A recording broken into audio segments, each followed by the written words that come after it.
welcome to another video. Today I'll be ranking all 9 Nightmare on Elm Street films from the worst to the best. Now before we start, don't forget to hit that like button, subscribe to the post notification bell so you can notify for every video. Let's just start. So coming in last place is going to be Freddy's Dead: The Final Nightmare.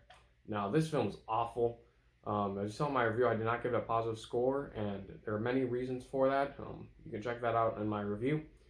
This is just a boring film with just all the stuff that you would think they would cut out of a movie because they're so bad. It's all in this film. So Freddy's Dead: Final Nightmare is a terrible horror film, and that's why it comes in at number 9. Number 8 is going to be A Nightmare on Elm Street 2: Freddy's Revenge.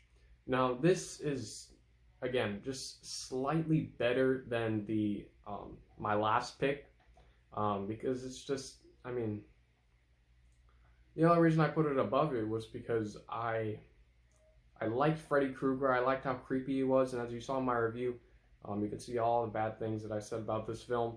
But it's again nowhere near as good as the ones higher above my list, of course, and nowhere near as good as my top 3, obviously. This is just an, again, boring film. Lacking a lot of the things that I would have wanted in a Nightmare on Elm Street film. So that's why Nightmare on Elm Street 2: Freddy's Revenge comes in at number 8. Number 7 is going to be Nightmare on Elm Street 5: The Dream Child. Now, this one is one of the weirdest sequels in the Nightmare on Elm Street franchise.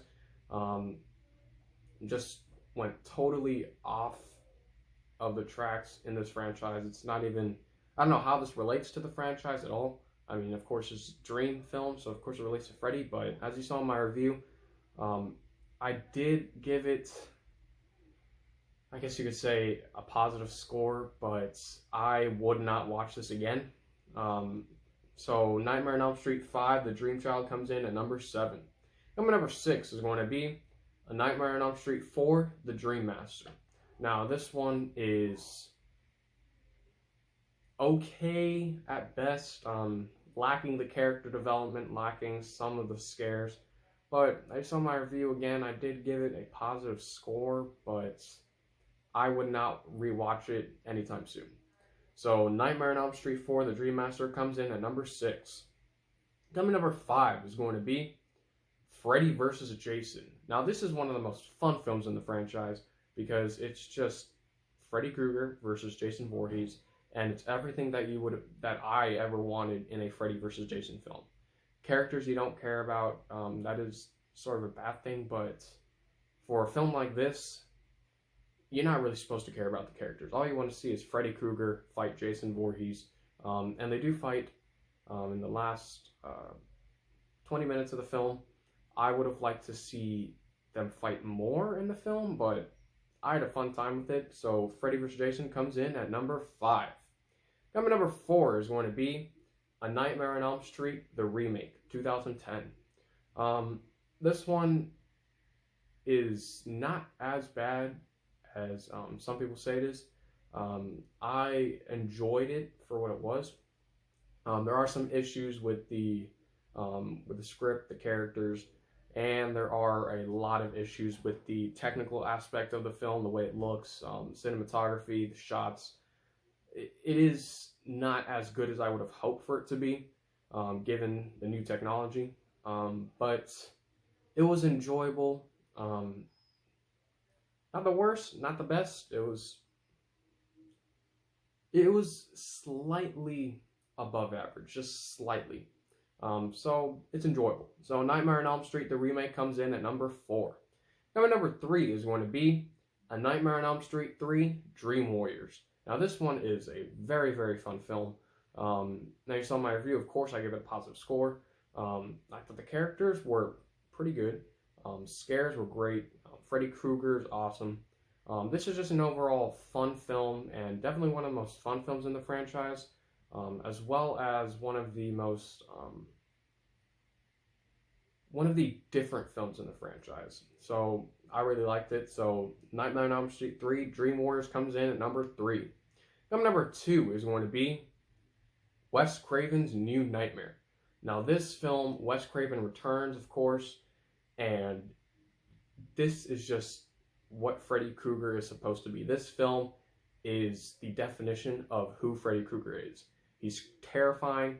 The cinematography alone gives me chills every single time I watch it.